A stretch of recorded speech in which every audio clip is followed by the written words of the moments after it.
नमस्कार. Asian news चॅनलमध्ये आपले स्वागत आहे. नंदुरबार जिल्ह्यातील नवापूर MIDC परिसरात U20 इनोव्हेशन प्रायव्हेट लिमिटेड आणि रिचेली प्रायव्हेट लिमिटेड या दोन कापड कंपन्यांना सोमवारी भीषण आग लागली. ह्या आगीमुळे परिसरामध्ये धुराचे मोठे लोट पसरले. यामुळे नागरिकांमध्ये घबराट निर्माण झाली होती. कापड, धागे, केमिकल्स तसेच इतर ज्वलनशील साहित्यामुळे आग वेगाने पसरत गेली. घटनेची माहिती मिळताच नवापूर नगरपालिकेचे अग्निशामक दल घटनास्थळी दाखल झाले. आगीचे स्वरूप गंभीर असल्याने सोनगड, व्यारा तसेच बारडोली येथून अग्निशामक बंब मागवण्यात आले. पोलीस निरीक्षक अभिषेक पाटील यांच्या मार्गदर्शनाखाली पोलिसांनी परिसरात बंदोबस्त वाढवून नागरिकांना सुरक्षित स्थळी हलवले. तहसीलदार दत्तात्रय जाधव यांनी घटनास्थळी भेट देऊन परिस्थितीचा आढावा घेतला.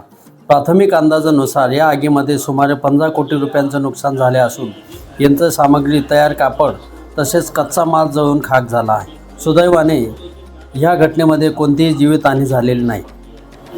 आगीचे नेमके कारण अद्याप स्पष्ट झाले नसून शॉर्ट सर्किट किंवा तांत्रिक बिघाडामुळे आग लागल्याचा प्राथमिक अंदाज व्यक्त करण्यात येत आहे. दरम्यान नवापूर येथे दोन कंपन्यांना लागलेल्या आगीच्या घटनेने संपूर्ण उत्तर महाराष्ट्रामध्ये खळबळ उडाली आहे. एशियन न्यूजसाठी प्रतिनिधी नवापूर. धन्यवाद.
Bluetooth mode.